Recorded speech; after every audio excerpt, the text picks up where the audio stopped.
Hello everyone, এটা Windows এক্সলাইট optimum 1124 H2 Pro V4.4B এই ভার্সনটা। এটা উইন্ডোজ এক্সলাইটের উইন্ডোজ 11 এর সুপারলাইট এডিশনের একটা লেটেস্ট ভার্সন।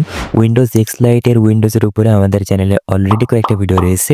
এইটা উইন্ডোজ এক্সলাইটের উইন্ডোজ 11 এর উপরে লেটেস্ট একটা সুপারলাইট এডিশন। এইটা নতুনই রিলিজ হয়েছে। সো আজকের ভিডিওতে আমরা এইটারই একটা ওভারভিউ দেওয়ার চেষ্টা করবো যে এটা কিরকম ভাবে পারফর্ম করতেছে সুপারলাইট এডিশন হিসেবে, আর আপনারা আপনাদের লো এন্ড কম্পিউটার বা ল্যাপটপে এটাকে ইউজ করতে পারবেন কি পারবেন না। ওকে, সো চলুন ভিডিওটা শুরু করা যাক। ওকে, সো প্রথমে আমরা রাইট ক্লিক করলে এরকম একটা কনটেক্সট মেনু পাচ্ছি। প্রথম দিকে তো এটা উইন্ডোজ 10 এর মতোই রয়েছে, আর তারপরে যে অপশনগুলো রয়েছে উইন্ডোজ এক্সলাইটের প্রত্যেকটা ভার্সনে যেরকম থাকে এখানে কমান্ড প্রম্পটে অপশন দিয়ে রাখে। তারপরে কন্ট্রোল প্যানেল, কিল আনরেসপন্সিভ টাস্ক, রিস্টার্ট এক্সপ্লোরার, সেভ মোডে রিস্টার্ট করার জন্য সিস্টেম প্রপার্টিস, এগুলো এখানে রয়েছে। তারপরে এগুলো এই জায়গায় নরমাল উইন্ডোজ 10 এর মতোই রয়েছে। সো আমরা সিস্টেম প্রপার্টিস এখানে ওপেন করি। তারপর এখানে অ্যাডভান্সের ভিতরে সেটিংস ওপেন করলে এখান থেকে তারা অ্যানিমেশন গুলো ডিসেবল করে রেখেছে, যেটা প্রত্যেকটা ভার্সনে করে রাখে তারা। তারপরে আমরা এখান থেকে ডিসপ্লে সেটিংসে যাই দেখি। এখন আমি কোনো ড্রাইভার আপডেট করিনি, এখন উইন্ডোজ সেটআপ করে আমি আপনাদেরকে দেখাচ্ছি যে কি অবস্থা রয়েছে।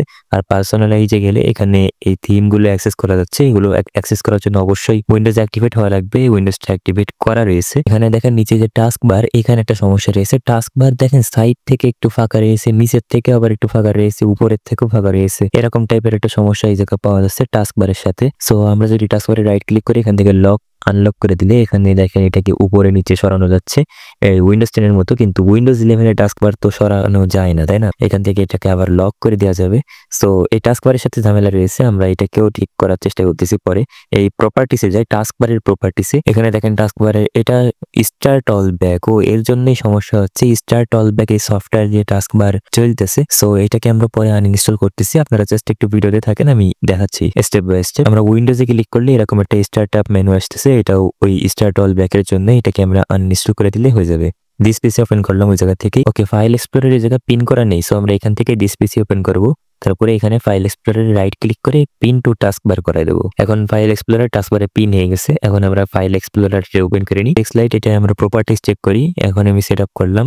আর এখানে সফটওয়্যার আমি শুধু একটাই ইনস্টল করেছি, এই জায়গায় ওয়ান্ডারশেল ফিল্মওয়্যার 14, এটা দিয়ে এখন স্ক্রিন রেকর্ড চলতেছে। দেখা যাক কত জিবি। ও 9.97 জিবি স্পেস নেছে, 10 জিবির মধ্যে স্পেস নেছে। আর কোনো ড্রাইভার এখনো পর্যন্ত সেট আপ করিনি, জাস্ট একটা সফটওয়্যার ইনস্টল করেছি। ঠিকঠাক আছে। নর্মাল উইন্ডোজ 11 এর থেকে এটা অনেকটাই ঠিকঠাক আছে। উইন্ডোজ 11 তো 30 জিবির মধ্যে স্পেস খায় বসে থাকে, সেই অনুযায়ী এটা অনেকটাই ঠিকঠাক রয়েছে। আর এটা ফুল স্ক্রিন করে দিলেও দেখেন এই জায়গায় নিচে টাস্ক বারের ওই জায়গা থেকে ফাঁকা ফাঁকা রয়েছে। সো এটার প্রবলেম আমরা একটু পরে সলভ করতেছি, আপনারা জাস্ট ভিডিওতে থাকেন, আমি স্টেপ বাই স্টেপ দেখাচ্ছি যে কি সমস্যা। সো আমরা এখান থেকে টাস্ক ম্যানেজার ওপেন করে নিচ্ছি। টাস্ক ম্যানেজারের কি অবস্থা রয়েছে সুপারলাইট উইন্ডোজ হিসেবে, সো সেটাও দেখা দরকার। টাস্ক ম্যানেজার ওপেন হয়ে গেছে জায়গায়। সো টাস্ক ম্যানেজারের ভিতরে এখন আমরা যদি পারফরমেন্সে যাই, এখানে দেখতে পাচ্ছেন সিপিইউ ইউসেজ, এখানে ইউটিলাইজেশন রয়েছে একটু বেশি রয়েছে এখানে। আর যেহেতু ওয়ান্ডারশেল ফিল্মওয়্যারতে স্ক্রিন রেকর্ড চলতেছে, সেহেতু র্যাম আর সিপিইউ ইউটিলাইজেশন তো বেশি হবে, স্বাভাবিক ব্যাপার। এটা যখন আমি প্রথমে সেট আপ করলাম তখন এটা সিপিইউ আর মেমোরি কম কনজিউম করছিল।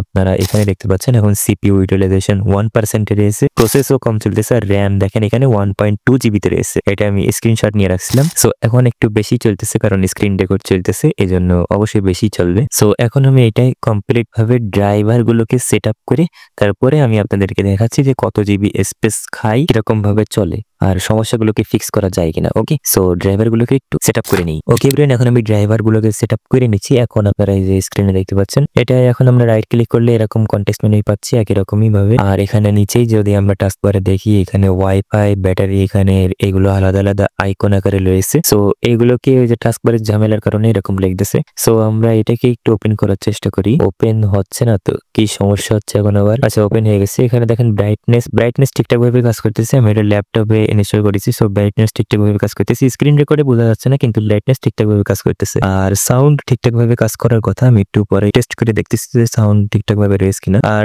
টাইম এটা তো ওয়াইফাই সাথে কানেক্ট করার পর অটোমেটিক ঠিক হয়ে যাওয়ার কথা। আর তারপরে আমরা এখন ফাইল এক্সপ্লোরার ওপেন করি। এখান থেকে আমরা এক্সট্রাস প্লাস ইনফো ওর ভিতরে যাই দেখি যে কি কি রয়েছে নতুন এই এডিশনে। ডেস্কটপের ভিতরে যাই, এখানে এক্সট্রাস প্লাস ইনফো এই ফোল্ডারটাকে আমরা এখানে ডাবল ক্লিক করে ওপেন করে নিই। ওকে, এখানে দেখেন প্রথমে ডেস্কটপ শর্টকাটস, এর ভিতরে সেরকম কাজের কিছুই না কয়েকটা সেটিংস এ দেওয়া থাকে শর্টকাট করে। এনেবল প্রিন্টিং, প্রিন্টার এনেবলার এগুলো এখানে রয়েছে। তারপরে রয়েছে এখানে কিছু ফিক্সের জন্য রয়েছে, আর এখানে এমএস স্টোর রয়েছে। আপনারা যদি এখানে সার্চ করেন মাইক্রোসফট স্টোর আপনারা খুঁজেই পাবেন না, কারণ মাইক্রোসফট স্টোর ইনস্টল করাইনি। সো এখান থেকে আমরা মাইক্রোসফট স্টোর এটা ডাবল ক্লিক করি। এখন অ্যাপ ইনস্টলার চলে আসছে, এখান থেকে আমরা মাইক্রোসফট স্টোর ইনস্টল করতে পারবো। তারপরে রয়েছে ওয়েব ব্রাউজার রয়েছে, ক্রোম রয়েছে, এজ রয়েছে। আচ্ছা এখানে এটা কি ইনস্টলে ক্লিক করি, ইনস্টল হয়নি। ক্রোম, এজ আর ফায়ারফক্স। এবার আমরা ব্রাউজার হিসেবে এজটাকে ইনস্টল করব। প্রত্যেকবার তো ক্রোমই ইনস্টল করা হয়, আমরা এবার এজ ইনস্টল করে দেখি যে কিরকম হয়। পিছনে এটা মাইক্রোসফট স্টোর এত তাড়াতাড়ি ওপেন হয়ে গেছে, অনেক তাড়াতাড়ি ইনস্টল হয়েছে। এবার আমি এজ ইনস্টলের ডাবল ক্লিক করে দিই, এজ ইনস্টলার ওপেন হয়ে গেছে। মাইক্রোসফট এজ এখানে ইনস্টল হচ্ছে, হতে থাকুক। তারপরে আমরা দেখি যে কি রয়েছে। উইগেটস এনেবলার রয়েছে, এর ভিতরে একটা ইম্পর্টেন্ট জিনিস দেখেন, ওয়েব ভিউ 2 ইনস্টলার রয়েছে। এটা অনেক কাজের একটা ফাইল, এটা না থাকলে আপনাদের অনেক সময় অনেক অ্যাপ্লিকেশন বা গেম চলতে সমস্যা হয়। সো এটাকে ইনস্টল করা নিতে পারেন আপনারা। আর তারপরে উইন্ডোজ রেজিস্ট্রি ট্রিক্স রয়েছে বেশ কয়েকটা, আর এখানে উইন্ডোজ এক্সলাইটের ইনফরমেশন রয়েছে। এখানে আওয়ার চ্যানেল, তাদের ইউটিউব চ্যানেল, ওয়েবসাইট, তারপরে যেসব ইনফরমেশন গুলো দেওয়া দরকার সেগুলো দিয়ে রেখেছে এই জায়গায়। A new version of notepad is available. So এটাকে আমরা মাইক্রোসফট থেকে ইনস্টল করে নিচ্ছি একটু পরে। আর এখানে আওয়ার চ্যানেল এগুলোকে ওপেন করার জন্য তো ব্রাউজার লাগবে, ব্রাউজার এখানে ইনস্টলেশন চলতেছে। আর এখানে ওয়ালপেপারের ভিতরে নতুন 2টা ওয়ালপেপার অ্যাড করেছে, বেশ ভালো লাগতেছে ওয়ালপেপার গুলো, একটা ডার্ক থিমের জন্য আর একটা লাইট থিমের জন্য। এটাকে ক্লোজ করে দিই, ব্যাস হয়ে গেছে কাজ। এন্ড মাইক্রোসফট স্টোর আমরা এখন এটাকে ওপেন করে নিই। মাইক্রোসফট স্টোর অনেক তাড়াতাড়ি ইনস্টল হয়ে গেছে এবার।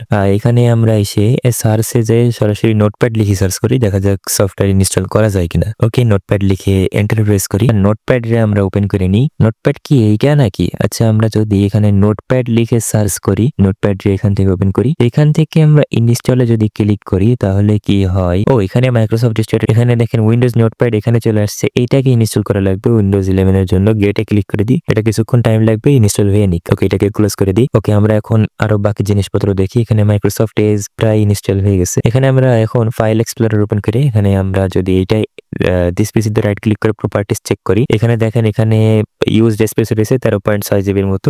এটা তাও অনেকটাই কম রয়েছে, ড্রাইভার সেটআপ করার পরেও 13.6 জিবির মতো স্পেস রয়েছে। সো নর্মাল অরিজিনাল উইন্ডোজ 11 তো প্রায় 26 জিবির আশেপাশে বা 30 জিবির আশেপাশে স্পেস খেয়ে বসে থাকে, সেই তুলনায় এটা অনেক স্পেস কম খাইছে। আর এখানে ড্রাইভার বুস্টার 12 এটা দিয়ে ড্রাইভার সেটআপ করা হয়েছে। আপনারা চাইলে খুবই সহজে আপনাদের কম্পিউটার বা ল্যাপটপে ড্রাইভার সেটআপ করতে পারবেন ড্রাইভার বুস্টার 12 দিয়ে। আমাদের এর উপরে অলরেডি একটা ভিডিও আপলোড করা আছে, আপনারা আই বাটনে পেয়ে যাচ্ছেন, আর ডেসক্রিপশন বক্সে লিংক দেওয়া থাকবে। আপনারা চাইলে এই ভিডিওটা দেখে নিতে পারেন ড্রাইভার সেটআপ করার জন্য। আর এখানে আমরা পার্সোনালাইজে যাচ্ছি, আর এখানে টাস্কবারে তো সমস্যা রয়েছেই, সো ওটাকে একটু পরে ফিক্স করতেছি। এখানে দেখেন পার্সোনালাইজের ভিতরে আমরা থিম গুলোকে সিলেক্ট করতে পারবো, এটা অবশ্যই অ্যাক্টিভেট থাকা লাগবে উইন্ডোজ। এই ওয়ালপেপার গুলো একটু বেশি ভালো লাগতেছে। এবার আপনাদের কিরকম লাগতেছে ওয়ালপেপার গুলো একটু কমেন্টে জানান, আমার তো বেশ ভালো লাগতেছে ওয়ালপেপার গুলো।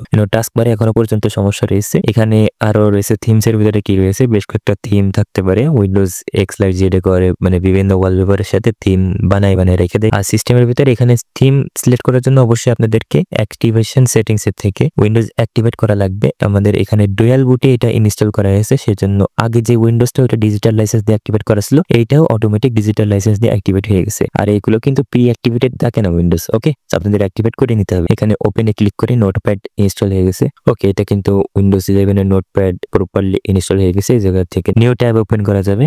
ওকে, একদম ঠিকঠাক রয়েছে। সো এটাই আমরা এখন রাইট ক্লিক করে পিন টু টাস্কবার করাই দিই। মাইক্রোসফট এজ ওপেন করে ফেলাইছি and start without your data, এখানে এসে confirm and start browsing. Okay, Microsoft storage open হয়ে গেছে। সো এখানে এসে আমরা নিউ ট্যাব ওপেন করি একটা, আর এখান থেকে আমরা যদি উইন্ডোজে ক্লিক করি তাহলে দেখেন এরকম একটা স্টার্টআপ মেনু আসতেছে। এটাকে আমরা চেঞ্জ করে ফেলবো, এখনই ঠিকঠাক ভাবে নিয়ে চলে আসবো। কন্ট্রোল প্যানেল ওপেন করে নিলাম। এখান থেকে আসার পরে এখানে স্মল আইকনে ক্লিক করে ক্যাটাগরিতে নিয়ে আসি। এখানে প্রোগ্রাম আনইনস্টল এ প্রোগ্রাম এখানে ক্লিক করি। তারপরে এখান থেকে স্টার্ট অল ব্যাক, এই যে এই সফটওয়্যারটা রয়েছে স্টার্ট অল ব্যাক, এইটাকে সিলেক্ট করে আপনাদের আনইনস্টল করা লাগবে। স্টার্ট অল ব্যাকের জন্য এরকম একটা কনটেক্সট মেনু আসতেছে, আর রাইট ক্লিক করলে এরকম কনটেক্সট মেনু আসতেছে, এটাও স্টার্ট অল ব্যাকের জন্য। ওকে, সো আমি এটাকে সিলেক্ট করে এটাকে আনইনস্টল করে দেবো। তাহলে এখান থেকে সবগুলোই উইন্ডোজ 11 এর অরিজিনাল কনটেক্সট মেনু আর উইন্ডোজ 11 এর অরিজিনাল স্টার্টআপ মেনুতে চলে যাবে। ওকে, সো এটাকে আমি এখন আনইনস্টল করে দিতে যাচ্ছি, কারণ উইন্ডোজ 11 এরটা ঠিকঠাক রয়েছে। এটাকে সিলেক্ট করে আনইনস্টলে ক্লিক করবেন, delete settings and license data ইয়েসে ক্লিক করবেন।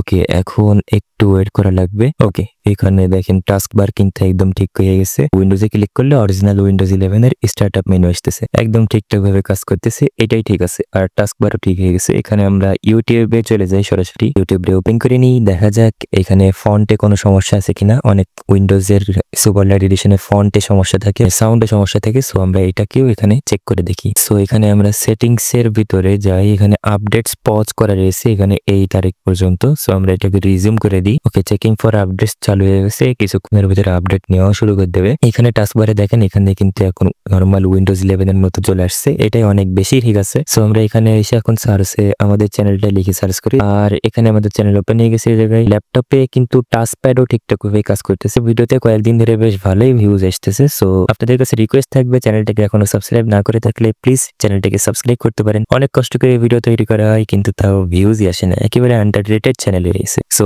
এখন আমরা দেখি যে ফন্টের কি অবস্থা। ফন্ট বাংলা ফন্ট ঠিকঠাকই রয়েছে, বোঝা যাচ্ছে এখান থেকেই। আর সাউন্ডও ঠিকঠাক ভাবেই কাজ করতেছে। এখানে দেখেন এই যে বাংলা ফন্ট, এখানে কিন্তু ঠিকঠাক ভাবেই দেখা যাচ্ছে। বাংলা ফন্ট ঠিক আছে, কোনো সমস্যা নেই। এখন আমরা দেখি যে হিন্দি ফন্ট ঠিক আছে কিনা। ওকে, এখানে হিন্দি ফন্ট ঠিক আছে। আমি হিন্দি পড়তে পারি না, তাও হিন্দি লেখা দেখে তো বোঝা যাচ্ছে যে হিন্দি ফন্ট বোঝা যাচ্ছে আর কি। সো হিন্দি ফন্টও ঠিক আছে, সো ফন্টে কোনো সমস্যা নেই। আর সাউন্ডও ঠিক রয়েছে, সাউন্ডও কাজ করতেছে উইন্ডোজে। এখন আমরা টাস্ক ম্যানেজারটাকে ওপেন করে রেখি যে কি অবস্থা রয়েছে র্যামের। আর রিসাইকেল বিনের আইকনটা চেঞ্জ হয়ে গেছে, এটা আইকনটা চেঞ্জ করে উইন্ডোজ 7 এর মতো আইকন রেখে দিস নাকি। এখানে সিপিইউ ইউসেজ দেখেন একটু বেশি চলে গেছে, এখন 37-31% এর মতো ইউটিলাইজেশন। হ্যান্ডেল স্ট্রেটস প্রসেসেস 118 এর আশেপাশে। মেমোরি তো পুরো 61% ইউজ করতেছে। আর এখানে স্ক্রিন রেকর্ডার সেটিংস এর ভিতরে আপডেট নিচ্ছে। ওকে, আপডেট নেওয়া শুরু করে দিতেছে। সো এখানে আপডেট ডাউনলোডিং চলতেছে। সো এখানে আর ব্রাউজার ওপেন করা রয়েছে সেজন্য, আর মাইক্রোসফট স্টোর ওপেন করা রয়েছে সেজন্য র্যাম একটু বেশি কনজিউম করতেছে। সো এখানে ডিস্ক রয়েছে, হার্ড ডিস্ক রয়েছে। এখন হার্ড ডিস্ক থাকার কারণে অনেকটাই স্লো কাজ করবে। যত সুপারলাইট এডিশনে সেট আপ করে ফেলেন, যদি হার্ড ডিস্ক থাকে তাহলে আস্তে আস্তে একটা টাইমে যেয়ে স্লো হয়েই যাবে, কারণ হার্ড ডিস্ক আস্তে আস্তে স্টোরেজ ফুল হয়ে গেলে স্লো হয়ে যায়। সো আপনাদের উইন্ডোজে ফাস্ট করার জন্য অবশ্যই এসএসডি থাকা লাগবে। এসএসডি না থাকলে তো স্লো হয়ে যাবে আস্তে আস্তে। আমরা এখন রাইট ক্লিক করলে এরকম উইন্ডোজ 11 এর অরিজিনাল কনটেক্সট মেনু পেয়ে যাচ্ছি। আর এখান থেকে শো মোর অপশনসে ক্লিক করলে এখান থেকে দেখেন এরকম একটা কনটেক্সট মেনু, যেটা প্রথমে ছিল ওইটাই আসছে। কমান্ড প্রম্পট ওপেন করা যায়, কন্ট্রোল প্যানেলে ওপেন করা যায়। তারপরে এই দেখেন আরো যেগুলো ফিচার্স দিয়ে রাখে উইন্ডোজ এক্সলাইট, ওইগুলো এখানে রয়েছে। রিসাইকেল বিন ওপেন করি, এটা উইন্ডোজ 11 এর মতোই আছে কিন্তু রিসাইকেল বিনের আইকনটা চেঞ্জ করে রাখছে। আর নিউ ট্যাব ওপেন করা যাচ্ছে, ঠিকঠাক আছে উইন্ডোজ 11 এর মতোই। উইন্ডোজে ক্লিক করার পরে এটা স্টার্টআপ মেনু ঠিকঠাক ভাবে কাজ করতেছে। আর ব্রাউজার ওকে আছে, ঠিকঠাক রয়েছে। ফন্ট কাজ করতেছে, সাউন্ডও কাজ করতেছে। পিকচার্স এর ভিতরে যাই, দেখি ফটো কোন সফটওয়্যার দিয়ে ওপেন হয়। আমি স্ক্রিনশট নিয়ে রাখছিলাম এখানে, এই স্ক্রিনশটটাকে ওপেন করি, দেখা যাক কোন সফটওয়্যার দিয়ে ওপেন হয়। উইন্ডোজ ফটো ভিউয়ার দিয়ে এখানে ওপেন করে ফেলা আছে।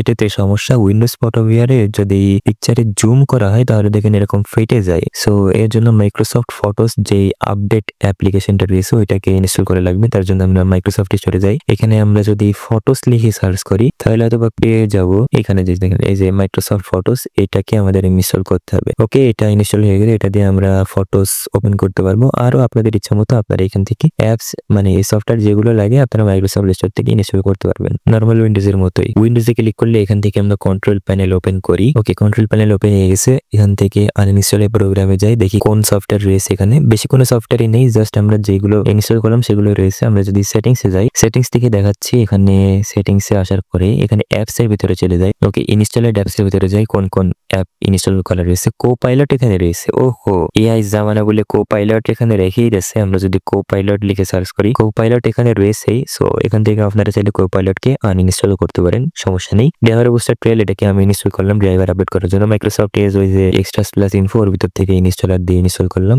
আর বাকি এখানে নোটপ্যাড এটাকে আপডেট করা লাগলো। তারপর এখানে কয়েকটা ড্রাইভার রয়েছে। আর এখানে ওয়ান্ডারশেয়ার ফিল্মোরা 14 এটাকে আমি ইনস্টল করলাম। মানে অতিরিক্ত কোনো ব্লোটার্স নেই, যেগুলো উইন্ডোজ 11 এর অরিজিনাল এডিশন থাকে, মানে অতিরিক্ত হলফল টাইপের অ্যাপ থাকে, সেগুলো আপনারা এখানে পাচ্ছেন না। এটাও বেশ ঠিকঠাক রয়েছে, অপটিমাইজ করা রয়েছে। আর টাইম অ্যান্ড ল্যাঙ্গুয়েজ এটাই আপনাদের ওয়াইফাই কানেক্ট করা থাকলে টাইম ঠিক হয়ে যাওয়ার কথা। তারপরে ঠিক না হলে আপনারা ডেট এন্ড টাইমে যায় এই যে এখান থেকে ঢাকা সিলেক্ট করে নেবেন, +600 বাংলাদেশ থেকে হলে ঢাকা সিলেক্ট করে নেবেন। প্রাইভেসি এন্ড সিকিউরিটির ভিতরে এটা উইন্ডোজ সিকিউরিটি রয়েছে, এটা দুইটা এডিশন হয়, ডিফেন্ডার অফ এডিশন আর ডিফেন্ডার অন এডিশন। আমি ডিফেন্ডার অফ এডিশন চুজ করেছি, সো এটাই উইন্ডোজ সিকিউরিটি কাজ করবে না। সো এটা উইন্ডোজ সিকিউরিটিতে আমরা যাই, এখান থেকে আমরা ওপেন উইন্ডোজ সিকিউরিটিতে ক্লিক করি। ওকে, উইন্ডোজ সিকিউরিটি এখানে ওপেন হচ্ছে, কিন্তু এখানে ব্ল্যাঙ্ক পেজে আসবে, কারণ উইন্ডোজ সিকিউরিটি তো ওপেনই হবে না, কারণ এটা ডিফেন্ডার অফ এডিশন। আর ডিফেন্ডার অফ এডিশন তুলনামূলক একটু ফাস্ট হয় সম্ভবত, আমি সঠিক জানি না। এখানে কালার্স এর ভিতরে রয়েছে, এখানে দেখেন উইন্ডোজ সিকিউরিটি কিন্তু কাজ করবে না, সো এটা ওপেন করে কোনো লাভ নেই, ক্লোজ করে দিয়ে এটাকে। আর এখান থেকে চুজ ইউর মুড, এটাকে আপনারা ডার্ক থেকে লাইট কাস্টম চুজ করতে পারবেন, নর্মাল উইন্ডোজ 11 এর মতোই। ট্রান্সপারেন্সি ইফেক্ট এখান থেকে আপনারা অন অফ করতে পারবেন অ্যাজ ইউজুয়াল। এটা তো দেখানোর কিছুই নেই, কারণ উইন্ডোজ 11 এর মতোই। এর নিচে টাস্কবার এইগুলো ঠিকঠাকভাবে কাজ করতেছে, সাউন্ড তো আমি আপনাদেরকে বলে দিছি ঠিকঠাকভাবেই কাজ করতেছে, আর ব্রাইটনেস ঠিকঠাকভাবে কাজ করতেছে। সো র্যাম ইউজেজের ক্ষেত্রে আপনারা বলতে পারেন উইন্ডোজ 11 এর অরিজিনাল এডিশনের যদি কম্পেয়ার করা হয়, তাহলে এখানে র্যাম ইউজেজে সেরকম বেশি পার্থক্য পাওয়া যাবে না, কিন্তু হালকা কিছু পার্থক্য আপনারা নোটিস করতে পারেন, যেহেতু অপটিমাইজড করা হয়েছে। তাই বলে আপনারা অনেক যে বিশাল কোনো পার্থক্য এখানে আপনারা সেরকম কিছু পাবেন না। আর এখান থেকে পারফরমেন্সের থেকে এখানে দেখেন অ্যানিমেশন অফ করে রেখেছে, সেই জন্য মনে হচ্ছে ফাস্টার কাজ করতেছে, কিন্তু ফাস্টার না। এই যে লেট উইন্ডোজ চুজ, এটা যদি আপনারা চুজ করে রাখেন তাহলে কিন্তু অ্যানিমেশন গুলো আবার এনেবল হয়ে যাবে। সো অ্যানিমেশন ডিসেবল করে রাখে এই জন্যই, যাতে মনে হয় যে একটু ফাস্টার কাজ করতেছে, এটা অ্যানিমেশন অফ থাকার কারণে। এক্সট্রাস প্লাস ইনফো, তারপরে এখান থেকে উইন্ডোজ এক্সলাইট রয়েছে আওয়ার চ্যানেল, এটাকে আমরা ওপেন করে নিই। এখানে উইন্ডোজ এক্সলাইটের ইউটিউব চ্যানেল ওপেন হচ্ছে। সো উইন্ডোজ এক্সলাইটের ইউটিউব চ্যানেল রয়েছে, এখানে আপনারা দেখতে পাচ্ছেন। এই যে আমি এখন যেটা নিয়ে রিভিউ করতেছি, 1 মাস আগে উইন্ডোজ এক্সলাইট এটা নিয়ে রিভিউ করেছিল। সো এখান থেকে আপনারা দেখতে পাইতেছেন এই যে উইন্ডোজ এক্সলাইটের এই ইউটিউব চ্যানেলে জানুয়ারি 31, 2025 সালে এই ভিডিওটা আপলোড করেছে উইন্ডোজ অপটিমাম 11 এর এই যে নতুন এডিশনের উপরে। সো আপনারা চাইলে উইন্ডোজ এক্সলাইটের ইউটিউব চ্যানেল থেকে এই ভিডিওটা দেখতে পারেন, তারাও এখানে ওভারভিউ দিয়েছে। সো আমি এটার উপরে একই রিভিউ বানাচ্ছি উইন্ডোজ 11 এর এই যে V4.4 এই নতুন এডিশনটার উপরে। আর এখন আমরা দেখাই যে উইন্ডোজ এক্সলাইটের আইএসও ফাইল কিভাবে ডাউনলোড করবেন। তার জন্য আমরা উইন্ডোজ এক্সলাইট লিখে সার্চ করি, তারপরে এখানে উইন্ডোজ এক্সলাইটের ওয়েবসাইটে চলে যাবেন, তারপরে এখানে ডাউনলোডসে ক্লিক করবেন, তারপরে এখানে উইন্ডোজ 11 বিল্ডস এখানে ক্লিক করবেন, একটু স্ক্রল করে নিচে আসবেন, উইন্ডোজ 11/24 বিল্ডস এখানে ক্লিক করবেন, আর একটু স্ক্রল করে নিচে আসতে হবে। এই দেখেন এখানে হোম না প্রো এডিশন সেটা চুজ করবেন, আমি এখানে প্রো এডিশন এটাকে চুজ করে নিচ্ছি। তারপরে আবার একটু স্ক্রল করে নিচে আসতে হবে, তারপরে এটা রয়েছে নিউ এডিশন, এই যে উইন্ডোজ এক্সলাইট অপটিমাম 11/24 V4.4B, এটাকে আমরা চুজ করে নিই, নিউ এডিশন এটাকে চুজ করবেন। তারপরে এখানে ভিডিও পেয়ে যাচ্ছেন, ইউটিউবে রয়েছে। আর এখানে দেখেন 2.58 GB আইএসও ফাইলের সাইজ 2.58 GB, যে দেখো অরিজিনাল উইন্ডোজ 11 এর আইএসও ফাইল সাইজ 5.4 GB এর আশেপাশে। সো বুঝতে পারছেন অনেকটাই কাস্টমাইজ করে তারা অপটিমাইজ করার চেষ্টা করেছে। সো এখানে ডাউনলোড লিংকে ক্লিক করবেন, তারপরে এখানে দেখেন 2.56 GB আইএসও ফাইল সাইজ, এটাকে আপনাদের ডাউনলোড করতে হবে এখান থেকে। সো ডাউনলোড নাওতে ক্লিক করবেন, এন্ড এখানে ডাউনলোড স্টার্ট হয়ে যাবে। এই দেখেন ডাউনলোড স্টার্ট হয়ে গেছে উইন্ডোজ এক্সলাইট অপটিমাম 11/24 সো এইভাবে আপনারা আইএসও ফাইলটাকেও ডাউনলোড করে নিতে পারবেন। মাইক্রোসফট ফটোস এইখানে ইনস্টল হয়ে গেছে, সো আমরা ওইটাকে চেক করতে যাই, আর এটাকে এখন আমরা ক্লোজ করে দিই। মাইক্রোসফট ফটোস এখানে এখন এটা ওপেন আছে, এটাকে আমরা রাইট ক্লিক করি, তারপরে এখান থেকে ওপেন উইথে যে ফটোস দিয়ে ওপেন করি। এখন মাইক্রোসফট ফটোস দিয়ে এটা ওপেন হবে, এখানে ডিফল্ট সফটওয়্যার হিসেবে সিলেক্ট করে নিলে ওইটা দিয়ে ওপেন হবে। এখানে আপডেট এটা পেন্ডিং রিস্টার্ট রয়েছে, আর ডাউনলোডিং 6% রয়েছে। সো এখানে ফটোস এটা ওপেন হচ্ছে। ওকে, এটা হ্যাং ট্যাং হেভি করে মেরে দিচ্ছে। আর এখানে দেখেন আমরা মাউসের কার্সরটা চেঞ্জ করি, এখান থেকে আমরা সেটিংস এর ভিতরে চলে যাই, তারপর এখানে সার্চে এসে মাউস লিখে সার্চ করতে পারেন, তারপরে মাউস সেটিংসে চলে যাবেন, এখান থেকে একটু স্ক্রল করে নিচে এসে মাউস পয়েন্টার এখানে চলে যাবেন, এখান থেকে এই যে 2 নাম্বারটাকে সিলেক্ট করবেন, তারপরে আবার 1 নাম্বারটাকে সিলেক্ট করবেন। এই যে অরিজিনাল মাউস কার্সর কিন্তু চলে আসছে এটা। এখন দেখেন এই যে মাইক্রোসফট ফটোস দিয়ে এটা ওপেন হয়ে গেছে, আর মাইক্রোসফট ফটোসে জুম করলে ছবি বা স্ক্রিনশট ফেটে যায় না, এটা আর কি এর বিশেষত্ব। এইভাবে আপনারা মাইক্রোসফট ফটোসটাও ইনস্টল করে নিতে পারবেন। আর দেখেন মাউসের নিচে একটা শ্যাডো রয়েছে, সো আমরা এটাকে অফ করি,